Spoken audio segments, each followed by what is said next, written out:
All right, guys, welcome. This is the first deal fast track. I'm super excited to share with you guys how to close your first deal without cold calling and driving for dollars. I'm going to be going over every single part of this business, and I took a long time creating little diagrams for you guys. I am not artistic, so please bear with me, okay? Module number 1, activating the newbie advantage. Okay, guys, a lot of you guys are new. You probably haven't closed your first deal. And that might have you worried that you don't have enough experience or things of that nature. That is absolutely false. Like I shared with you guys during the presentation, being a newbie actually gives you an advantage over the market. And where we go over the first bonus, where we go over finding niche lists, you will see how being new actually gives you an advantage over your competitors and the actual gurus in the market itself. Hey, Jonathan, I see you say you haven't done a deal yet. No worries. Listen, it took me 6 months to close my first deal. And this presentation is about 5 years of my life wholesaling. And I'm giving it to you guys all at once, okay? So it took me years to kind of develop the system. And I actually found a new niche list last week. And I'm going to show you guys that in a little bit as well when we get to module 2. So the first thing I want you guys to understand here is pretty much what wholesaling is and why it matters, okay? We're gonna go over the power of wholesaling. This is a bird's eye view of this lesson. We're gonna go over wholesaling ethics. We're gonna talk about commitment. We're gonna talk about networking and power teams, and then understanding your market, okay, guys? So what's covered? The definition of wholesaling, how one niche deal can change your life, okay? Why you shouldn't feel slimy about getting a deal in wholesaling property, guys, because I talk to a lot of new people, and this is one thing that they struggle with about the ethics of wholesaling, and I'm going to break that down to you guys so you can get that yucky feeling out of your system, okay? We're going to talk about the commitment again, how to recruit your first power team, and how to pick the perfect market to wholesale in, okay, guys? So the definition of wholesaling, it's important to know what this is so that you're sophisticated and you stay out of legal trouble. If you guys watch my first YouTube video, I described that wholesaling is not buying a property and selling a property. You're actually flipping a contract, okay? When you talk about helping a seller buy and sell properties, that's the job of a real estate agent. And to do that, you need to be a licensed broker. Okay, guys, so to avoid legal trouble, to avoid getting into any type of gray area, and also when cash buyers ask you, you want to seem sophisticated, it's important for you to know the definition of wholesaling, okay?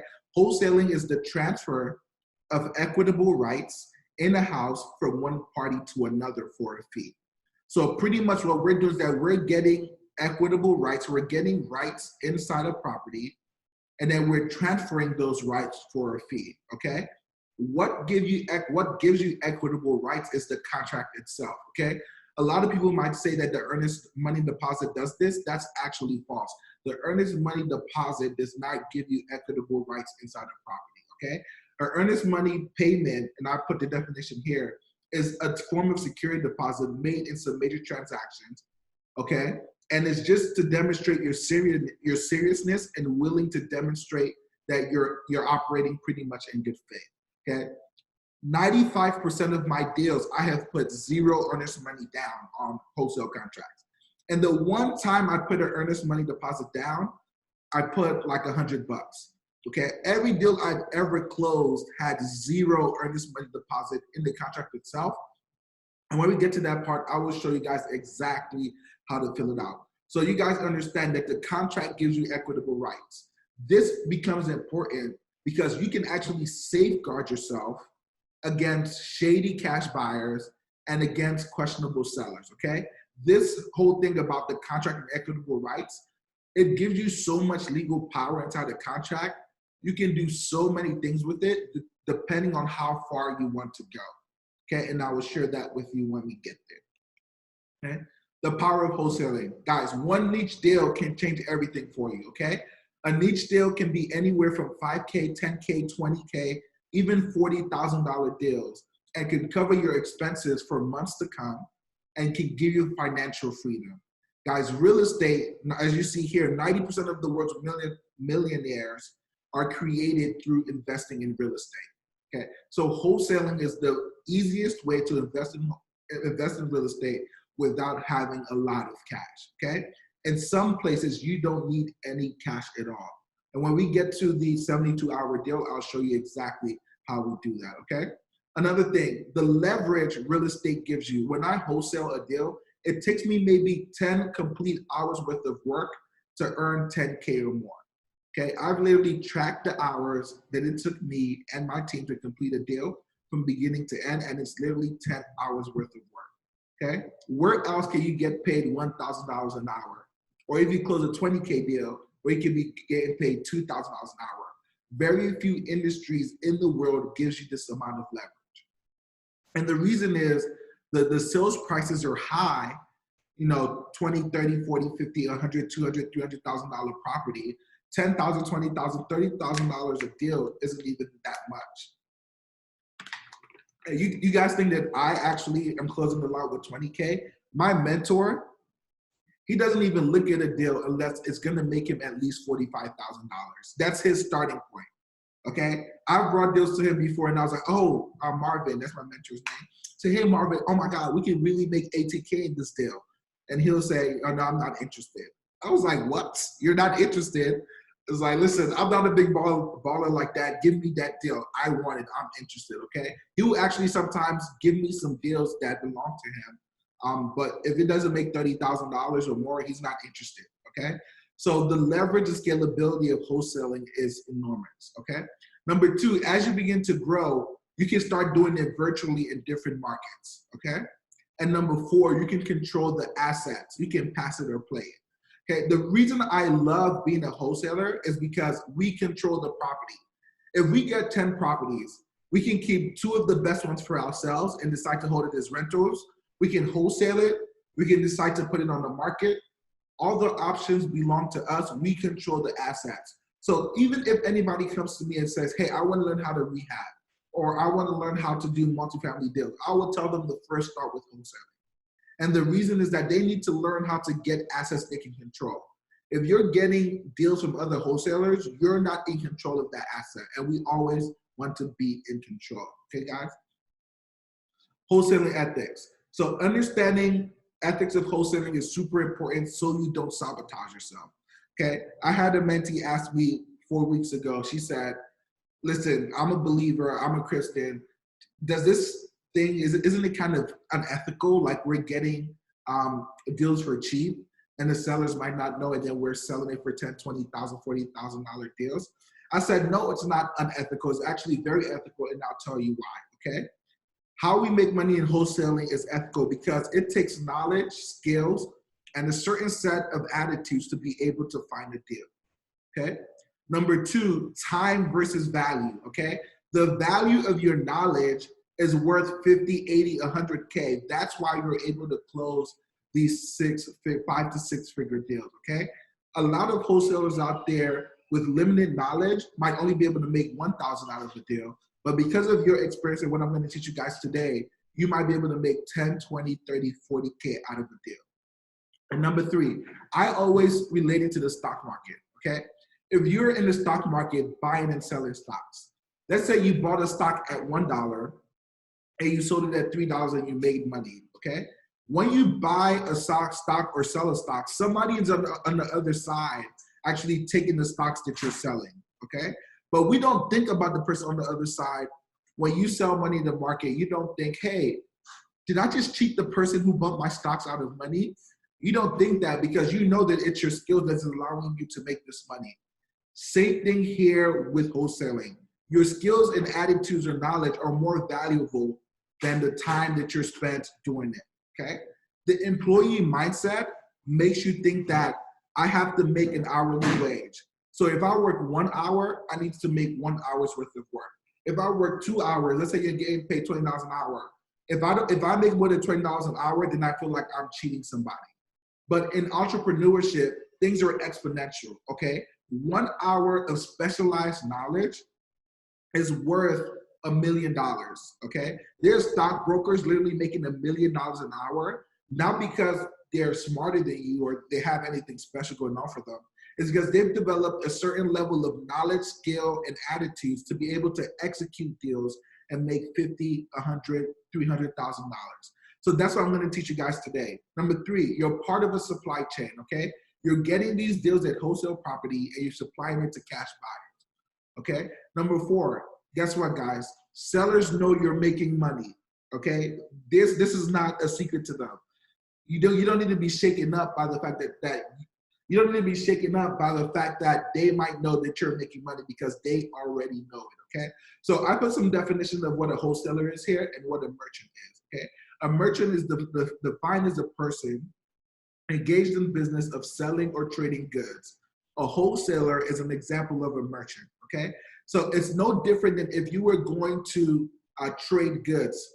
For example, have you guys heard of the paperclip challenge? Where somebody will take a paperclip, go to a house and exchange it for something, okay? They will take whatever they exchange, go to the next house, take that pencil, for example, and change it for a marker.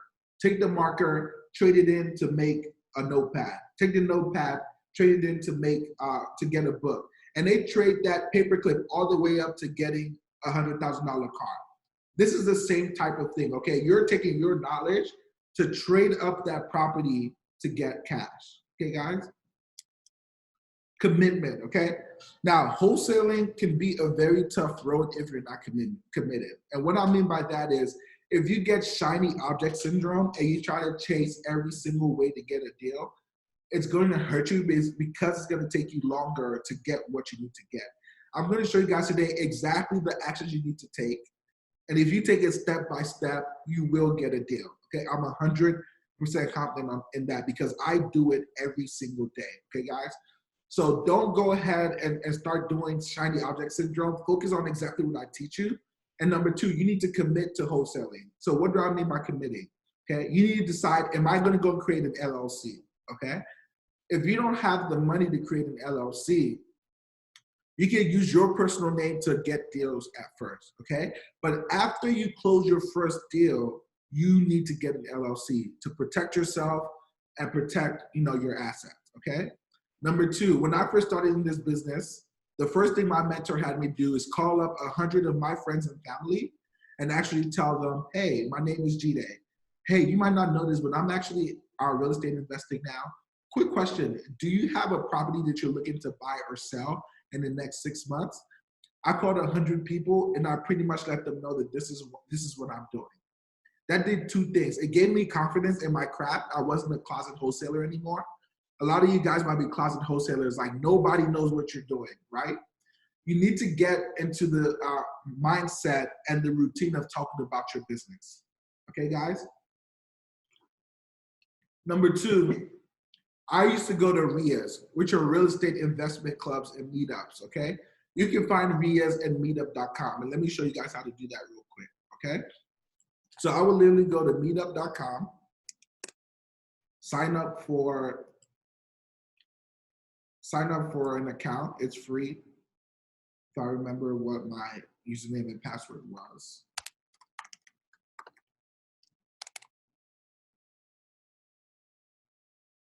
Okay, and all you need to do is search within 10 or 25 miles of your area and put real estate. And it should pop up all the RIAs in your area. Okay, and this is what it popped up for me. Maryland Investors Network Real Estate Meetup. Okay, Deals Meetup PG County. Deals Meetup Find and Pitch Deals 100% online. Okay, what I would do is I will literally go to all these meetups and I will join.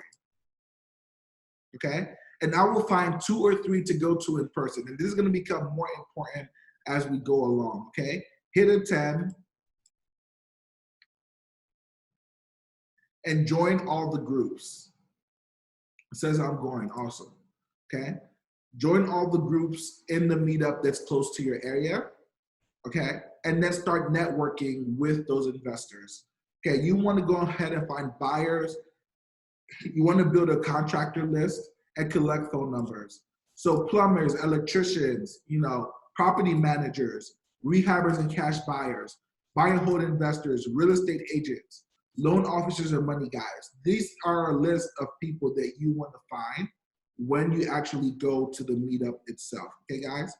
And what I'm gonna do is that this actual presentation, when I'm done, I'm gonna post the PowerPoint in the group, and then also give you guys access to the recordings when we're done, okay? So you wanna go ahead and build a power team, okay? So picking the perfect market. The old way of doing this is wholesaling was always done locally, and you would just do it pretty much whatever people told you, whatever's closer to your market with no type of direction. What I want you guys to do is pick targeted locations, targeted markets based on where you want to make deals, okay? And you also want to choose the most profitable locations, okay? Here's how you identify the market you want to go into. Number one, proximity. You want to try areas that are close to you, obviously. Number two, talking to cash buyers on Craigslist, okay? Number three, using Google keywords to spy on a competitor. And I'm gonna show you guys how to do this. If you guys are taking notes also, you wanna take notes here, okay? This is a ninja trick that I found out that I can go ahead and spy on my competitors. And all you have to do is go to Google and type in something like sell my house cash. Something like that, okay? In Maryland. That's my state that I live in. You're gonna put the state that you live in. And as you see here, I see the top 1, 2, 3, 4, 5, 6. I'll probably do the top 6 or 7.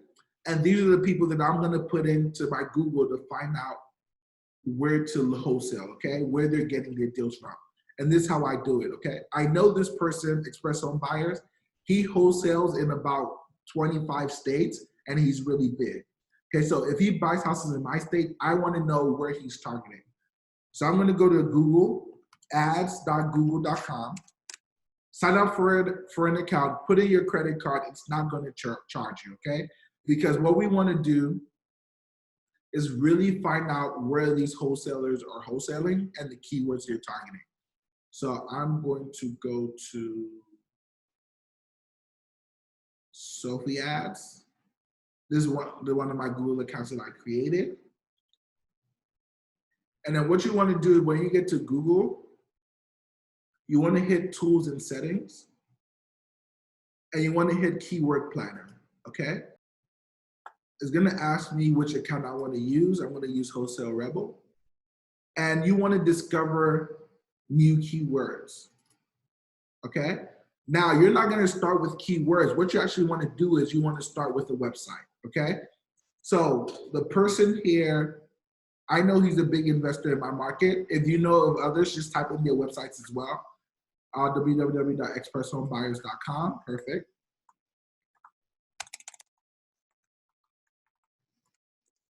And hit get results, okay? And what this is gonna do is tell you everywhere he's wholesaling in the United States, okay? That's the first thing. Let's say I want to go to locations. So if you want to pick a virtual market, for example, this is how I would do it, okay? So I see a lot of his deals are coming from California, followed by Texas, followed by Florida, followed by New York, followed by Ohio. So if I was thinking about virtual wholesaling, I would pick a big guy like this and see where he's targeting, okay? But for your first deal, you want to start in your market. So I'm going to X out United States and put in Maryland. Okay, hit save. And what this is going to do is pop up all the keywords that he's using to get deals, okay? How many average deals, monthly searches he's getting, people coming to his website for these keywords, okay? And what I want to know is by county, okay? Now for your niche list, a lot of them are county specific. So what you want to do is write down the top 3 or 4 counties that he wholesales in. Prince George's County is #1. So I know right away I'm going to target PG County, okay? Montgomery County is #2, okay? I'm now going to target Montgomery County. Baltimore County is #3, and Anne Arundel County is #4, okay? So these are the 4 counties I know I can start out targeting. Obviously, #1 has the most volume, so I'll take particular attention to that, okay? Now, let's say I want to do PG County.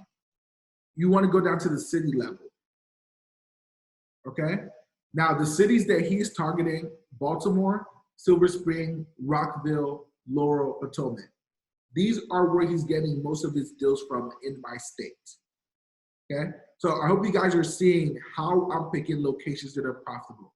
Okay, this guy's getting 89,000 monthly searches a month on Google. So you know he's spending a lot of money to get these. So this is how we use the knowledge of the gurus against them. We actually take advantage of the money they're spending. We target the areas that we want to wholesale, and we go ahead and look at their data, okay? So that's where it's going. Now you can get a little bit more granular, okay? We've done the state, now let's do the county, okay? So now we're in Maryland. We saw the county that's the most is PG County, so let's go ahead and change that, okay? Let's go Prince George's County, Maryland. I can't spell. So there it is. I'm gonna cancel the state and hit save. And in Prince George's County, it gives me the 4 locations he's getting his deals from by city and the percentage. Again, take note of the top 3 to 4 areas, okay? And what you wanna do is if you see an area pop up multiple times, you want to take a note of it. So I've seen Laurel pop up like 2 or 3 times, okay? I've seen Hyattsville pop up 2 or 3 times, okay? Largo, Kettering, and Upper Marlboro, I live in this market, so I know that they're literally right next to each other. So I'm literally going to set up my marketing for these 3 cities inside this county. Okay, guys? And that's exactly how you pick the markets that you want to market to. You go and find your competitors and you spy on them. I only did 1. What you might want to do is take 2 to 4 of them, start writing out on a piece of paper the cities that you notice and the counties you notice the most. And if you see something pop up more than once, like PG County keeps popping up, let's do another one.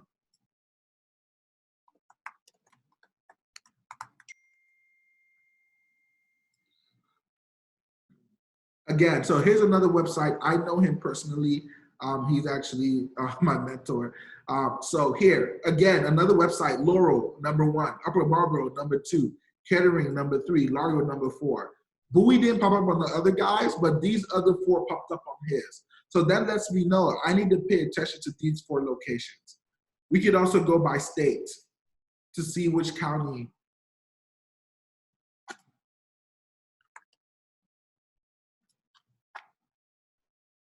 To see which counties he markets to the most, okay? So in Maryland, he's doing Baltimore, followed by Silver Spring. I'm in city. I need to go to county. Okay, again, #1, Prince George's County. #2, Baltimore County, okay? So I'm starting to see a trend. He's getting 4,190 searches a month. That lets you know he's spending a lot of money, guys, okay, guys? So that's how you go ahead and spy on the competition and use their knowledge against them. Now, that being said, I'm gonna leave some time from Q&A. Does anybody have any questions that we went through so far? Anything they want me to go over again? Go ahead and either type it in the chat or go ahead and unmute yourself and ask the question.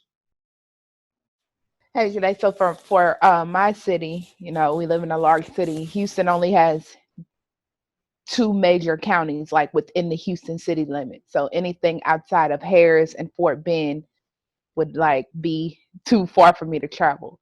So I guess in my case, I don't have that many options because Harris County is Harris County. Harris County is Houston. I don't know if anybody's ever been to Houston, but that's Houston. It's one big old county. And then there's like Fort Bend. So I don't have that many options.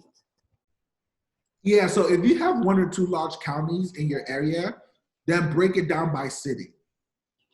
Okay. Okay, and focus your attention in that particular city, okay? Okay. So okay. I would just go here and literally go to city. And then even if you want to do municipality, okay, and yep. Bring that up. But what I'll do is target the cities and see, okay, what cities are they marketing to the most? Okay. And that will give you an idea of where to focus your efforts. That makes perfect sense because, like I said, we have large counties, but we do have little cities like Katy, Texas, Sugar Land, Texas, but it's all in Houston in the same county. So that makes perfect sense. Exactly. And I know he's doing Texas. So, like, let me go ahead and see what he's doing in Texas.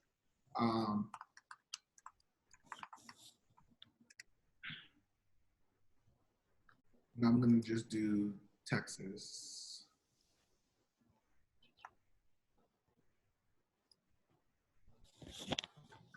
And hit save. Okay. So he's doing Houston. Houston is his #1 location. Okay, perfect. So I'm going to go do breakdown more in Houston. Okay. Mm-hmm. And see what pops up.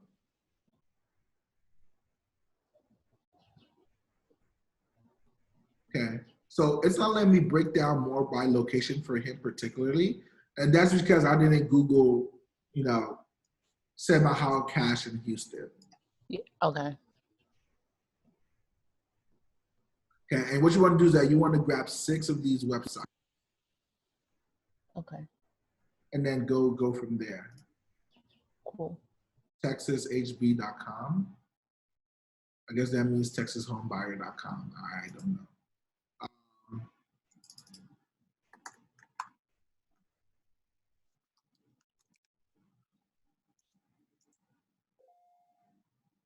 Because when they're more local, they should be able to break it down more. So he's doing 59,000 monthly searches.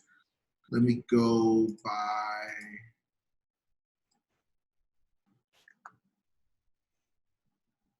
Texas. Okay.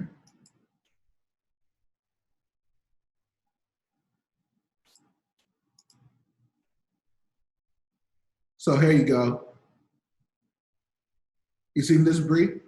Yeah, I see that. He targets mostly Harris County, followed by Dallas County.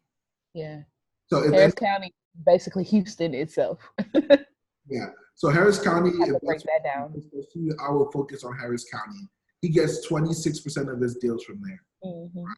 So that's how you go ahead and start breaking down. Can you show me if the county can be broken down? Because like I said, that's all of Houston. So I need to see what, like you said, what cities.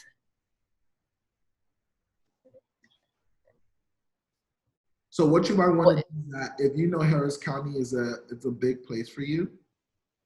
Okay. See, that works. That works. Yeah. So Houston City, I guess it's a city. Spring City, Cypress City. Look, 73% of his deals comes from Houston City. From the Houston area, which is okay. Exactly. So this is how you start spying. It's like, okay, so that's where you're spending your money. Okay. This is out of the 75,000 searches, probably like 58, 60,000 searches comes from this area.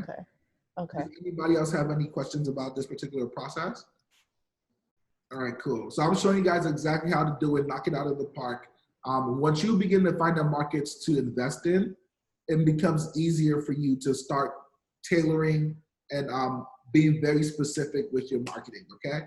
When I first started wholesaling, I had to market to everywhere. And it took me 3 years to figure out how to do this because, of course, nobody wanted to show you, right? And my mentor, when he started, he was already spending $200,000 to $300,000 on marketing. So he didn't have to look for these like hats.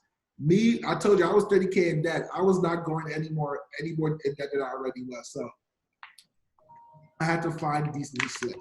Okay, guys?